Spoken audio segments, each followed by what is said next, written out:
Welcome back to another deep dive. We are really thrilled to have you with us today. If you're joining us for the first time or if you're a longtime listener, you know the mission here. Right, the mission. Yeah, we take a stack of source material. Sometimes it's a stack of academic papers, sometimes historical records, and we distill it down to the most crucial mind-bending insights. But today our stack of sources is pulling us completely out of the real world. Completely out of it. We are plunging headfirst into the gritty, high-stakes, incredibly dangerous fantasy world of Red Seas Under Red Skies by Scott Lynch. It is, wow, it is a phenomenal text to unpack. It really is. We are specifically looking at a carefully curated selection of prologues, early chapters, and crucial flashbacks, or, well, reminiscences, as the text formally calls them. Right, reminiscences. Yeah, and these sources drop us squarely into the chaotic lives of two of the most notorious master thieves in modern fantasy literature, Locke Lamora and Jean Tannen. Our goal today, the real reason we've gathered this specific stack of sources for you, is to extract what I can only describe as a masterclass in lateral thinking, running the long con, and just pure, unfiltered resilience. Absolutely. We are going to completely deconstruct how these two thieves operate in the dazzling, cutthroat city of Tal Verrar. We'll examine how they survive literally impossible odds. And most importantly, we want to uncover what their survival strategies can teach you about navigating complex, high-pressure, seemingly rigged systems in your own life. Because, make no mistake, the systems they are going up against in this narrative are explicitly designed to be unbeatable. Unbeatable. The odds are mathematically and structurally set against them, and yet they find a way to break those systems wide open. They really do. But before we get into the how of all that, I want to set the scene with the hook, because the text starts with a prologue that acts as an absolute adrenaline shot to the heart. Oh, the prologue is incredible. It really is. So, picture this. It's the dead of night in the city of Tal Verrar. You are standing on a wooden pier. The air is suffocatingly hot because right behind you, on the water, a massive old galleon is burning so fiercely it's turning the entire night sky a bruised orange. A bruised orange. Yeah. It's apocalyptic backdrop. Yeah, the ship's hull is cracking apart, smoke is boiling out of it, and the noise of the collapsing rigging is deafening. It strips away all that sophisticated, suave energy we usually associate with heist narratives and just replaces it with primal chaos. Total chaos. But on the pier itself, amidst all this roaring fire, there is a tense, terrifyingly quiet standoff. Right. Two pairs of men standing toe-to-toe. Locke Lamora is standing right next to his best friend and longtime partner, Jean Tannen. Facing them are two heavily armed assailants. And all four men have loaded, cocked crossbows raised and aimed directly at each other's heads. They are so close they could catch each other's blood if someone pulled a trigger. It's a classic Mexican standoff. Yep. And Locke, ever the talker, is trying to banter his way out, grinning through the sweat, offering to pay them off. He turns to Jean and asks, "Wouldn't you say the disadvantage is mutual?" And this is where the dynamic of the entire narrative completely shifts. Because Jean doesn't back Locke up. Jean says he actually knows who sent these assassins. He casually mentions that an arrangement has been reached. An arrangement. Yeah. Then, slowly and carefully, Jean shifts his aim. He moves his crossbow away from the enemy and points the steel-tipped bolt directly between Locke Lamora's eyes. It's just a staggering moment. Jean tells the assailants, "Look, you sponge-witted dock ape, I'm doing your job for you."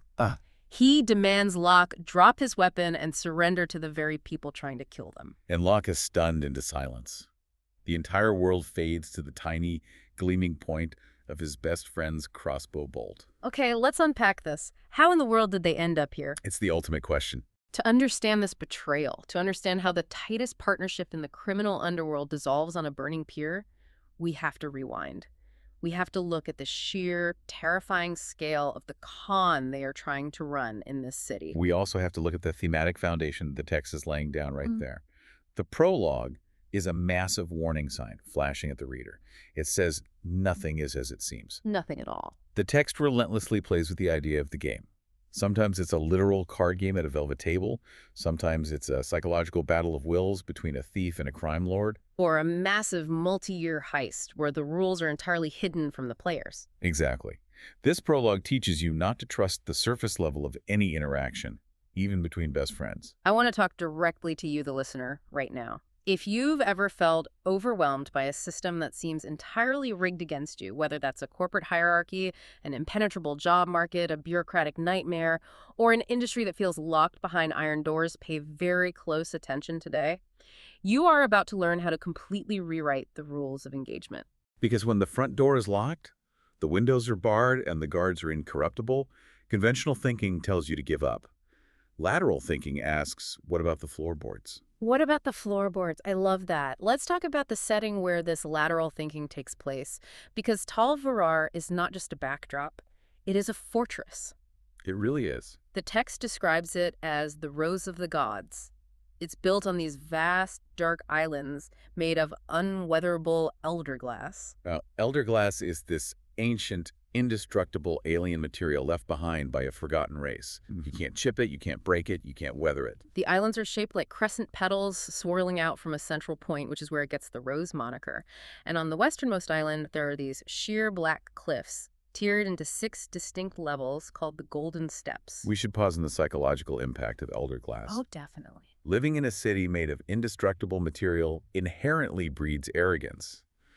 The architecture itself tells the citizens of Tal Verrar that they are permanent, untouchable, and superior. And the Golden Steps are the ultimate manifestation of that hubris. They are the gambling capital of the civilized world. The higher you ascend these 6 tiers, the more exclusive, dangerous, and luxurious the establishments become. At the absolute crown of the Golden Steps sits our primary target location, the Sinspire. The Sinspire, just the name tells you everything you need to know about the atmosphere. It really does. It's a 150-foot tall tower made of pearly black elderglass. 9 floors of escalating luxury and stakes. It is the most exclusive chance house in the world. And it is run by a completely ruthless, methodical man named Requin. There is a cardinal rule at the Sinspire, an unwritten but absolute law. Death is the penalty for cheating. Death, not a fine, not getting kicked out. Exactly. If you are caught slipping a card, marking a tile, or skimming a pot, they will quietly overdose you in your carriage on the way home, or they will simply throw you off a 9th-story balcony. It's a system designed with immediate, lethal, negative feedback. The stakes for failure aren't just losing your shirt, it's losing your life. That makes it the ultimate proving ground. The security is absolute because the deterrent is absolute. Let's zoom in on the 5th floor of the Sinspire. Locke and Jean have been operating in the city for 2 years at this point. Using aliases, of course. Right. They are using the aliases Leocanto Costa and Jerome de Ferra, playing the roles of wealthy, somewhat eccentric merchant speculators. And they are currently locked in a brutal high-stakes game called Carousel Hazard. Carousel Hazard is a brilliant invention within the text because it is mechanically designed to be impervious to cheating. It's a closed-loop system. Let me break down the mechanics for you. It's a card game played by 2 teams of 2. In the very center of the table sits this incredibly expensive clockwork brass device, the carousel. The carousel itself. Yeah, and it holds rows of tiny silver-capped glass vials. At the end of every hand of cards, the clockwork mechanism automatically dispenses 2 vials to the losing team. The vials contain strong liquor mixed with sweet oils and fruit juice to hide its potency. So you lose a hand, you drink. You lose, you drink. The game only ends when a player is too drunk to continue and passes out. Notice the layers of security here. You cannot physically touch the carousel. You cannot touch another player's vials. The house provides the cards. The house provides the attendant who deals the cards. And the house constantly monitors the table with expert spotters. Every variable is controlled by Requin's establishment. Their opponents are formidable, too. Locke and Jean are playing against Madame Durana, a severely scarred former bounty privateer who used to hunt slave ships. She constantly blows thick cigar smoke across the table to irritate and distract her opponents. Yeah, and her partner is Madame Corvour, a very sharp, pugnacious woman who constantly eats chocolate-dusted cherries from a silver box. After every cherry, she loudly sucks her fingers clean just to annoy everyone at the table. In the parlance of the text, they're using strut petties, or little games. It's psychological warfare designed to goad their opponents into making emotional, irrational mistakes. And it seems to be working perfectly. Locke and Jean are losing badly. They're down almost 1,000 solari, which is a massive fortune. Locke is getting severely drunk, slurring his words, struggling to hold his cards. The crowd of Verrari nobles gathered around the table is watching them get systematically humiliated. But then, around the 18th hand, something bizarre happens. Very bizarre. Madame Corvaleur, this robust woman who has hardly had to drink anything compared to Locke, suddenly starts slurring her own words. Right. She stares blankly at her cards, mumbles some total nonsense, and then just faceplants straight into her pile of wooden betting markers. She is out cold. Locke and Jean win the game by default and sweep the entire massive pot. What's fascinating here is the sheer impossibility of what just occurred. If we analyze the mechanics of the system we just described, they couldn't have bribed the dealer without facing lethal consequences from Requiem. Oh, what? They couldn't have rigged the clockwork carousel because it's a closed mechanical loop. They couldn't have spiked her drinks because the vials are dispensed automatically and are completely isolated. So I have to ask on behalf of the listener, how on earth did they do it? Did they use magic? Did they have a guy in the ceiling? Neither. That is the trap of linear thinking. You are looking at the mechanics of the game. Locke and Jean didn't attack the game. They attacked the player. Let's reveal the trick, as the text does while they are walking home victorious. They use an alchemical substance called beta-peronella, also known in the underworld as the night friend. It's a highly expensive, completely tasteless, colorless powder that induces incredibly deep sleep, especially when it acts as a catalyst with alcohol. But the delivery mechanism is where the genius lies. Exactly. How do you get a sleeping powder into a woman whose drinks you cannot touch? They drugged the cards. During the game, Locke and Jean would discreetly reach under their coat lapels, where they had tiny wool pads dusted with the beta-peronella powder. They'd get the powder on their fingertips, and then they would handle their cards. The powder transfers invisibly to the card stock. The dealer collects the cards at the end of the hand, shuffles them, and deals them out again. Eventually, mathematically, those drugged cards end up in Madame Corvaleur's hands. And what did we establish that Madame Corvaleur does incessantly throughout the game? She eats chocolate cherries and sucks her fingers clean. She drugged herself. They took her own annoying habit, her own strut petit, her own psychological weapon, and turned it into the vehicle for her defeat. By the third or fourth hand, she was unwittingly ingesting tiny amounts of a powerful sedative every time she ate a cherry. Think about the implications of this. It's a perfect example of bypassing a hardened, impenetrable system by targeting the human element operating within it. The casino rules remained flawless. The clockwork mechanism was uncompromised. But Madame Corvaleur's habits were predictable, repetitive, and therefore exploitable. They didn't hack the system, they hacked the user. Precisely. It reminds me of the famous MIT blackjack team or modern social engineering in cybersecurity. You can build a firewall with military-grade encryption, but if the guy working the front desk uses his dog's name as a password, the firewall doesn't matter. It doesn't matter at all. You bypass the encryption by calling the guy and tricking him into handing over the password. It's asymmetrical problem solving. When you face a system that is perfectly monitored and mechanically sound, attacking the fortress walls is a fool's errand. You have to locate the human element. Humans have routines, blind spots, and predictable behaviors. The text actually gives us another brilliant, quick example of this lateral thinking later on. Locke casually mentions a billiards game they won against a notoriously good player named Lord Landreval. Now, you can't mess with the billiard table in these high-end clubs. You can't weight the balls. The equipment is heavily monitored. So they didn't touch the equipment. Through a bribed physician, they discovered that Lord Landreval happens to be highly allergic to lemons. Right. So before the match, Locke and Jean discreetly rubbed lemon oil on their own necks and hands. The game starts. They're walking around the table, leaning over the felt. Half an hour into the match, Landreval is sneezing uncontrollably. His face is puffed up. His eyes are watering so badly he can barely see the cue ball. And Locke and Jean walk away with 1,000 solari. The rules of billiards remain completely intact, but the cognitive and physical capacity of the opponent is laterally degraded. It's ruthless, but it fundamentally proves that the game is rarely the actual game being played on the table. Okay, so Locke and Jean have this massive victory at Carousel Hazard. They are riding high, their pockets are full of gold, they've beaten an unbeatable system. But the narrative does not let them or us stay comfortable for long. No, it doesn't. We need to transition from the high society glamour of the Sinspire to something much, much darker. The contrast is jarring. The text moves them from the illuminated, wealthy heights of the Golden Steps down into a location called the Great Gallery. This is a massive, glass-roofed marketplace. And by day, it's bustling with legitimate trade, but by night, it transforms into a strange, shadowy echo chamber where only a few nocturnal merchants operate in what's known as the night market. The atmosphere changes instantly.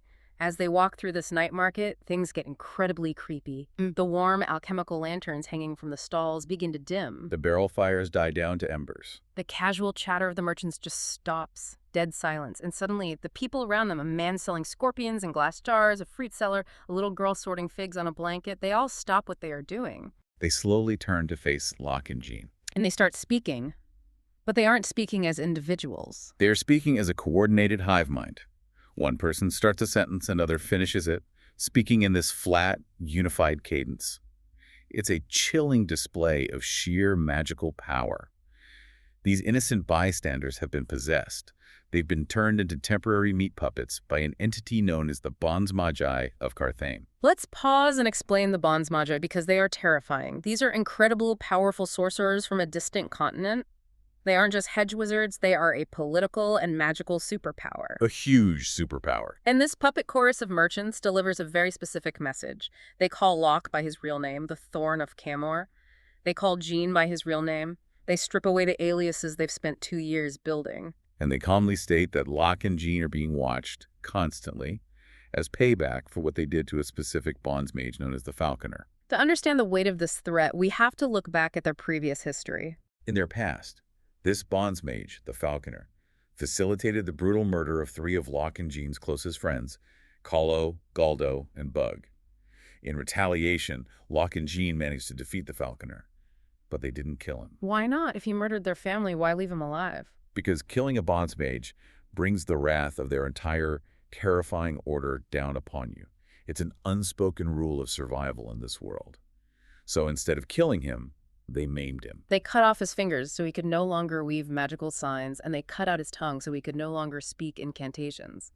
They essentially stripped him of his power and sent him back to Carthage as a warning. It was a brutal, visceral vengeance. But the Bonds Magi clearly don't care about the technicality that Locke and Jean let him live. A brother of their order was blooded and humiliated, and they demand an answer. But what strikes me here is the methodology of the threat. The Bonds Magi don't strike them down with a lightning bolt. They don't send an assassin.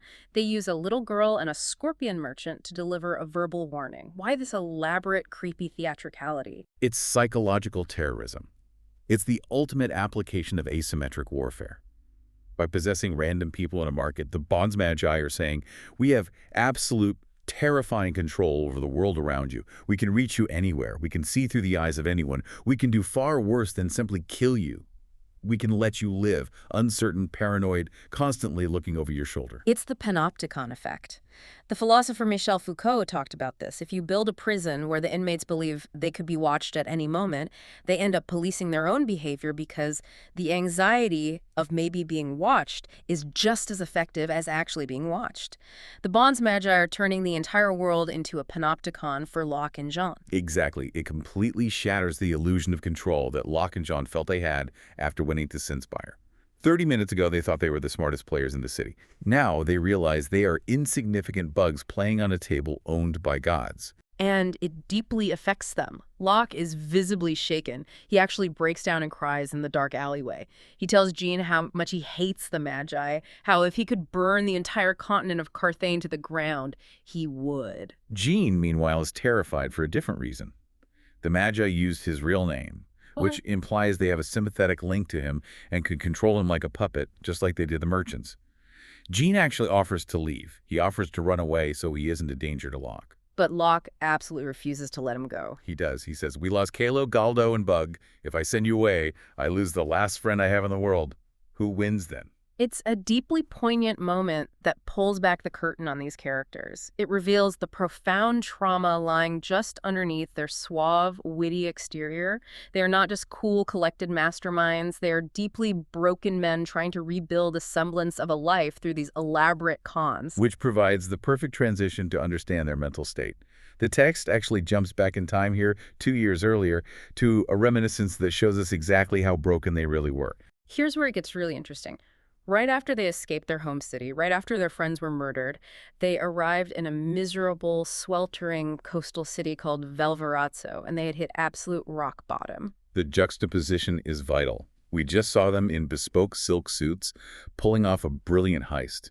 In Valparaiso, they are starving, filthy, and entirely consumed by trauma. Locke is in the worst shape imaginable. He's severely wounded from their previous battles. He has infected sword cuts, a broken wrist that hasn't set right. But worse than the physical injuries, he has completely given up mentally. He refuses to see a doctor. He refuses to exercise or stretch to let his wounds heal properly. He just sits in a dingy, sweltering inn-room day after day, drinking the absolute cheapest, most vile purple wine he can afford. He's drowning in self-pity and survivor's guilt over the deaths of his friends. He's actively, deliberately trying to slowly die. It is a harrowing, highly realistic depiction of severe clinical depression and complex trauma. Locke's entire universe has shrunk to the four walls of that inn room and the bottom of a wine bottle. He has completely lost his identity.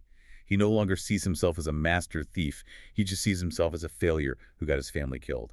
But what I find incredibly compelling is how Jean handles his own grief. Because Jean is hurting just as much as Locke. He lost the exact same friends. But Jean's coping mechanism is the polar opposite of Locke's. While Locke spirals into chaos, Jean desperately needs order. He needs to build a structure to contain his grief. So Jean goes down to the docks of Valparaiso and finds a local gang of rough teenage street thugs called the Brascos, and he systematically takes them over. He executes what is essentially a violent corporate hostile takeover. Let's break down how he does it because it's terrifyingly efficient. He literally walks into their hideout, which is this foul-smelling, abandoned tannery, and demands to know who the biggest, meanest guy is. And when their top enforcer steps forward, Jean completely dismantles him in seconds. Knees to the face. Brutal clinical efficiency. When another thug tries to blindside him with a knife, Jean disarms him and breaks him down. He stands over them and calmly states, "I am the biggest bruiser here." And then he immediately pivots to extortion, demanding 40% of their daily street earnings. But notice that it's not just blind violence.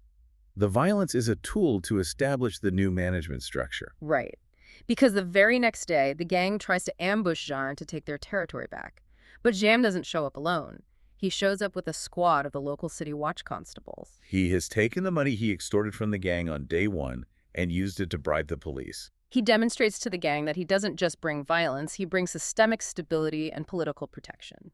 To seal the deal, he throws his twin hatchets across the room, perfectly embedding them in hanging wineskins, proving his lethal precision. From that moment on, he is their unquestioned boss. He essentially restructures their entire operation. He protects them from rival gangs. He starts teaching them advanced fighting techniques, superior pickpocketing skills. He even teaches them how to cook decent meals. He is actively rebuilding a family unit, trying to replace the friends they lost, creating order out of the chaos of his trauma. While Jean is building this empire, Locke is still rotting in his bed, spiraling further into the void.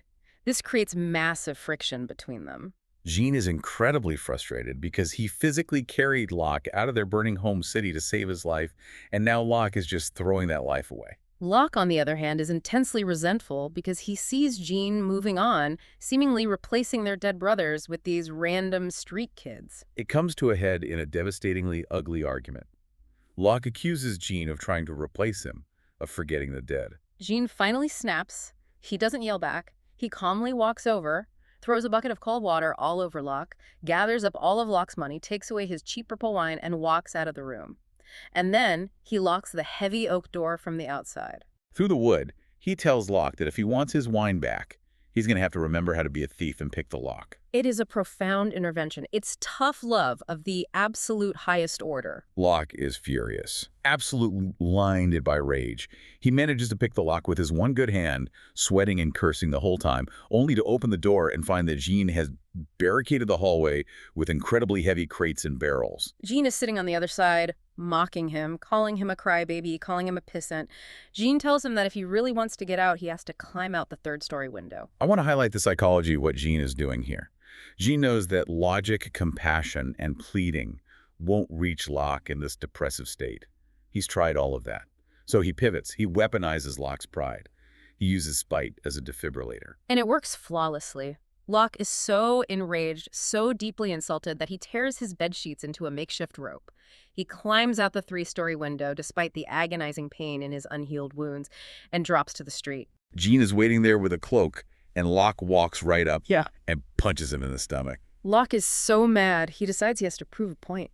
He vanishes into the night city. He comes back hours later, exhausted but triumphant, with a massive basket full of stolen goods. Purses, heavy jewelry, bolts of silk, fine food, and the absolute crown jewel, a heavy gold and sapphire necklace that he stole right off the neck of the local governor's mistress while she was sleeping in bed right next to the governor. Which is an incredibly reckless, wildly dangerous stunt. But it serves its purpose. It proves that Locke's genius, his audacity, is still intact. However, robbing the governor's mistress also brings the entire wrath of the city guard down upon them. Whistles are blowing on every street corner. Jean's carefully constructed, stable empire with the brass coves is instantly compromised because the watch will be systematically tearing the city apart looking for the thief. Jean is panicking.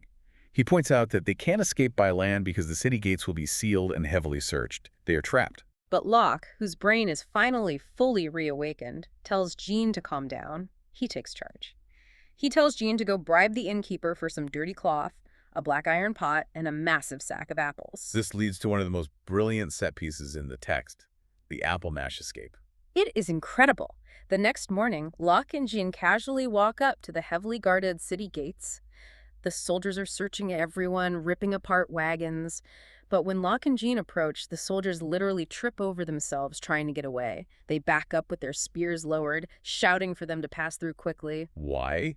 Because Locke and Jean have wrapped themselves in filthy, stained rags and plastered their faces, arms, and chests with warm, boiled apple mash. In the medical reality of this world, that specific visual and smell perfectly mimics a highly contagious, horrifying, flesh-eating disease called slipskin. The guards wouldn't dare touch them. They wouldn't dare search them. They just want these plague bearers out of their city immediately. Locke and Jean walk right out the front gate with all their stolen loot safely hidden under their clothes. It's a brilliant, disgusting, and highly effective con, but let's elevate this and look at the broader behavioral takeaway. Recovery from severe trauma or depression is rarely a straight line. Sometimes you cannot logic your way out of a dark place. Sometimes it requires a disruptive shock to the system to break the cognitive loop. Jean had to force Locke into motion. He had to make Locke so overwhelmingly angry that the anger temporarily overrode the despair. I'd argue it speaks to a much deeper human truth, the absolute necessity of having someone in your corner who refuses to let you drown. Jean sacrificed his own comfort, he sacrificed his newly built gang, his stability, all to save his friend. He became the anchor that allowed Locke's genius to survive and reemerge. That is the core of their survival. Having that one true anchor, someone who will throw cold water on you when you need it, is worth more than any gang or any amount of stolen gold. And it is that revitalized, unbreakable partnership that allows them to travel to Tal Verrar and begin the massive con we are seeing in the present day. So, armed with the knowledge of how they got their groove back, let's return to the present and dive into their strategy. They are going right back into the Lion's Den. We left off in the present timeline with Locke having decided that it's time to make their move on Requin, the master of the Sinspire. They've spent 2 years building their cover as wealthy merchants and discreetly cheating at the lower levels. Now Locke is going up to the 9th floor to meet the man himself, solo. The ascent up the tower is a psychological journey in itself. Locke is escorted up by Requin's heavily armed guards, and the text vividly describes the displays of wealth on the upper floors. It is staggering. On the 6th floor, there is a literal waterfall of copper and silver coins mechanically circulating inside a massive glass tube. On the 8th floor, there is a sprawling scale model of the city made entirely of silver, sitting in a literal ocean of gold coins. And standing over the city is a life-sized marble statue of Requin himself, dispensing streams of gold from his hands onto the city below. Let's analyze the psychology of that decor. It is megalomania rendered in precious metals. It tells Locke and it tells the reader exactly who Requin is. He doesn't just view himself as a successful businessman. He views himself as a god dispensing fortune upon the masses. He is a man obsessed with absolute control, unfathomable wealth, and his own image. Locke finally reaches the 9th floor, Requin's private office, and he meets Salandri, Requin's major domo. We need to talk about Salandri because she is a striking, terrifying figure. Half of her face is beautifully untouched, but the other half is a leathery, burned ruin. But more importantly, her left hand is an intricate, solid brass mechanical prosthetic. And it's not a passive prosthetic. When she wants to make a point or intimidate someone, the brass fingers fold back like the petals of a flower, and 2 6-inch razor-sharp steel blades slide out from the center of the palm. It is deeply unsettling. So Locke is brought before Requin, who is casually eating dinner at his massive desk. And what does Locke do? Does he try to smooth talk his way in? Does he offer a business proposal? No. He looks this ruthless crime lord dead in the eye and confesses. He says, I have been cheating. Steadily. At every single game I've played since my partner and I first came to the Sinspire 2 years ago. Which is, on its face, a suicidal move. We've established the penalty for cheating is death. Requin doesn't even believe him at first. He thinks it's a joke. He asks to see Locke's hands. Locke extends his right hand. Requin grabs it and slams it down flat on the desk. But instead of hitting wood, a hidden panel springs open, and Locke's wrist is immediately swallowed by a clockwork mechanism inside the desk. Metal jaws lock around his arm. He is trapped. And Requin casually slides back a wooden wall panel behind him to reveal a shelf lined with sealed glass jars. Inside the jars, dozens of severed, dried human hands still wearing their rings. Requin calmly explains that this is what he usually does to card sharps. It is an immediate, visceral demonstration of absolute power. Requin has Locke completely at his mercy, physically and psychologically. But Locke does not panic.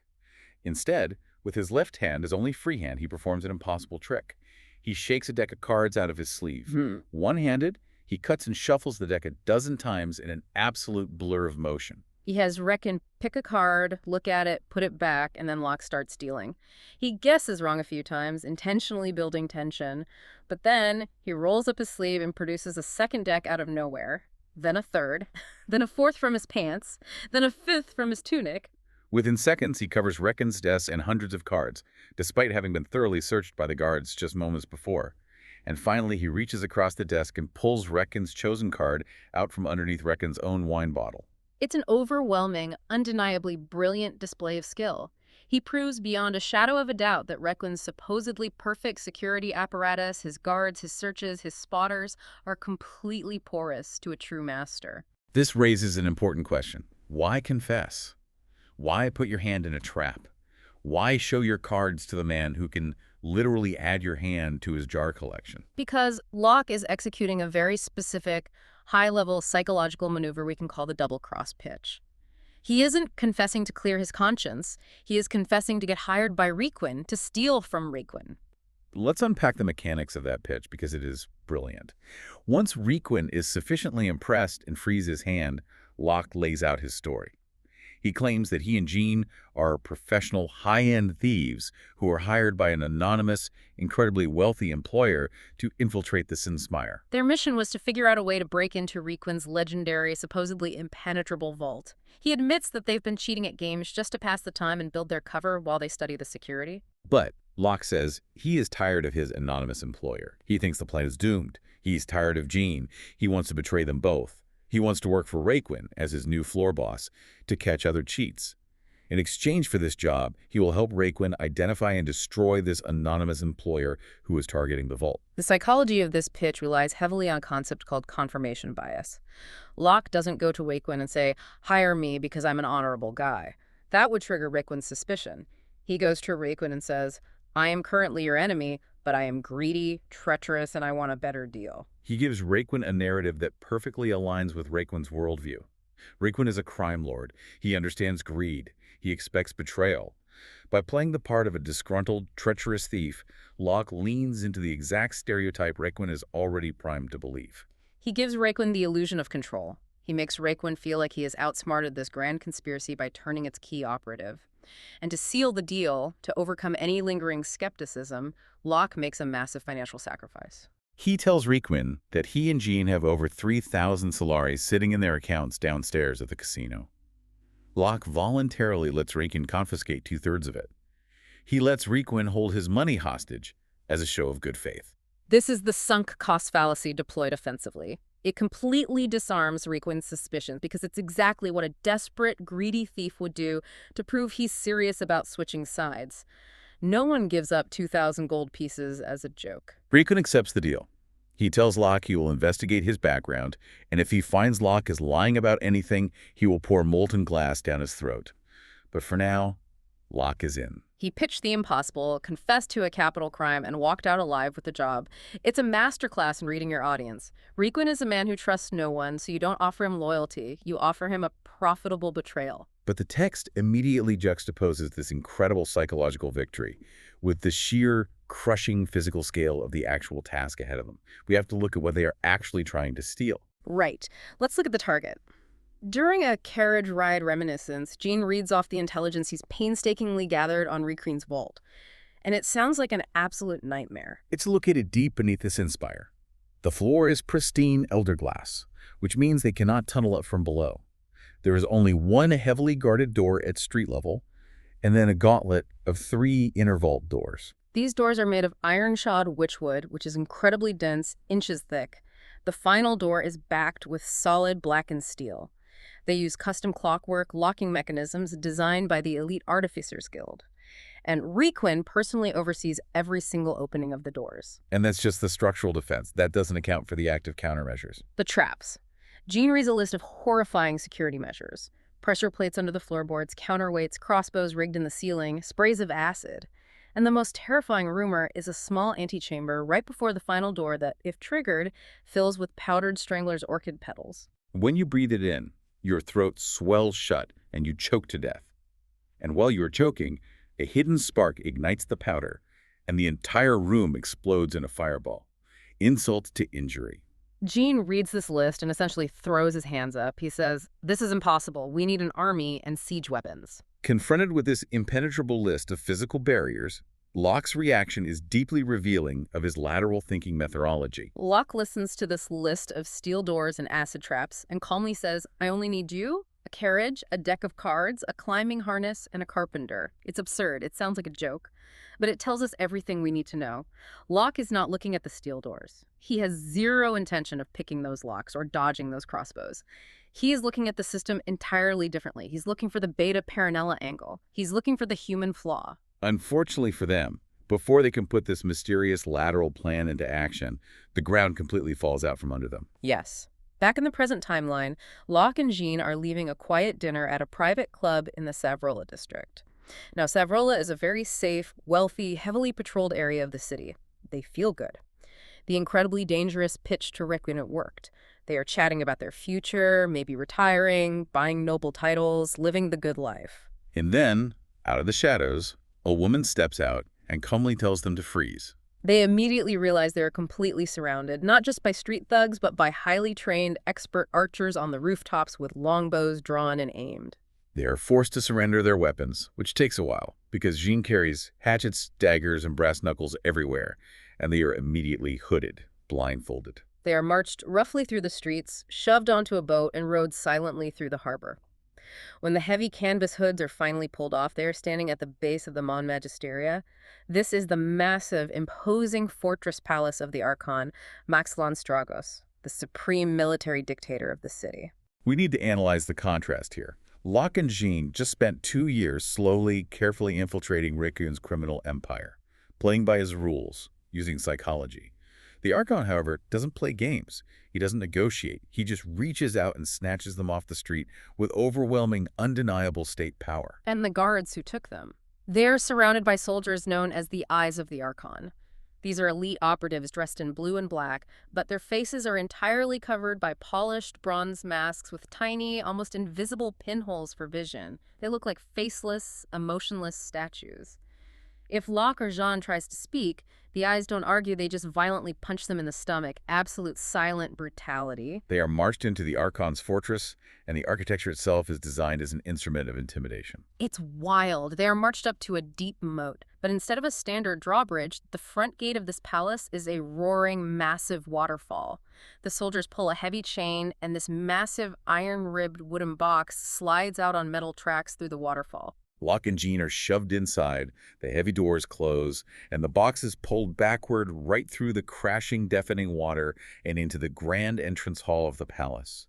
It's an incredible display of wealth and engineering designed to make you feel tiny. But any illusion of grand hospitality ends the moment they step out of the box. They are marched deep into the bowels of the palace, shoved into a small, windowless brick room, and the heavy metal door slams shut behind them. Complete darkness. And extreme, suffocating heat. It's a sauna, a sweltering brick cell with no water, no air circulation. They are left in there for hours. Locke starts experiencing what sailors call dry drunk. The extreme dehydration starts attacking his brain chemistry. He starts seeing flashing colors in the dark, his mouth is dry as cornmeal, his legs give out. He can't think straight. It is agonizing, systematic physical torture. Finally, when they are on the absolute brink of collapse, the door opens. They're practically carried out by the bronze-masked guards, dragged up flights of stairs, and deposited into a beautifully lit, blissfully air-conditioned office. And this is where they finally meet Maxlan Stragos, the Archon of Tal Verrar. The supreme warlord of the city. And what is his opening move? He apologizes. Profusely. He claims his guards completely misunderstood his orders. He says he explicitly instructed them to show Locke and Jean hospitality, not to put them in the sweltering punishment chamber. He plays the role of the gracious, embarrassed host. He personally pours them goblets of ice-cold pear cider, even taking a deliberate drink himself first to prove it isn't poisoned. The physical and emotional relief Locke and Jean feel in that moment is overwhelming. But if we look at this through the lens of coercive control and interrogation psychology, I have to ask, do you think this was truly a bureaucratic mistake by his guards? Oh, not for a second. This is a classic, deeply manipulative interrogation tactic. We actually talked about a milder version of this earlier. It's exactly what Locke did to Reckon. You put someone in a position of extreme weakness, pain, or danger, and then you step in to rescue them or offer them a small mercy. By torturing them with extreme dehydration in the dark and then personally handing them a cold drink in a well-lit room, Stragos has chemically induced immense gratitude in them. He broke down their physical and mental resistance and then positioned himself as their savior. It's essentially manufacturing Stockholm Syndrome. He wants them pliable, disoriented, and grateful for whatever proposition he's about to make. And the setting he chooses for this meeting reinforces how deeply unsettling and controlling this man is. The insect room. Stragos pulls a silk cord hanging from the ceiling, and the walls of his office suddenly light up. The walls are made of thousands of tiny individual glass cells, and inside every single cell is a living insect. Rare moths, massive beetles, exotic butterflies, thousands of them trapped in their own perfect illuminated little glass prisons. It is a profound, incredibly deliberate metaphor for how Stragos views the citizens of his city, and specifically how he views Locke and Jean. He's a collector. He finds interesting specimens, he pins them under glass, and he studies them. He has plucked Locke and Jean off the street, put them in a hot box to see how they react, and now he intends to use them for his own purposes. It's bone-chilling. He sits there, comfortably sipping his cider, surrounded by his thousands of trapped bugs, and says, "What you've done, young fellows, is catch my interest." And that, infuriatingly, is exactly where our sources for today cut off. Just an incredible, tension-filled cliffhanger. It's a brilliant place to pause because it leaves us with a perfect synthesis of the themes we've been exploring. Locke and Jean are undeniable masters of manipulating systems. They can cheat a clockwork casino table, they can outwit a paranoid crime lord. But now, they have been caught in a system vastly larger, vastly more powerful than their own. They are up against the organized state power of the Archon. So what does this all mean for us? Let's bring this home. What if we actually learned from Locke, Jean, Requin, and the Archon? I think the core lesson of this deep dive is a fundamental reframing of how we view obstacles. Systems, no matter how rigid, no matter how perfectly designed, whether it's an unhackable clockwork casino table or an iron-shod vault surrounded by acid traps, are only as strong as the human beings operating within them. And human beings are predictably, inevitably flawed. I would add that we often waste our energy fighting the mechanics of the system when we should be analyzing the psychology of the participants. Humans eat chocolate cherries while playing cards.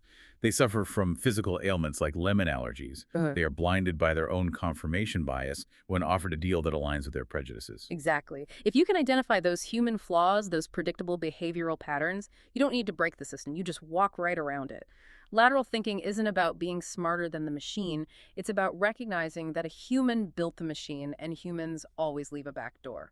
We also saw the vital, undeniable importance of having a tether to reality. In a world of constant deception, where bonds magi can puppet innocent people in the street and archons can snatch you out of a wealthy district without a trace, Locke and Jean's survival ultimately relies on their deep, uncompromising loyalty to each other.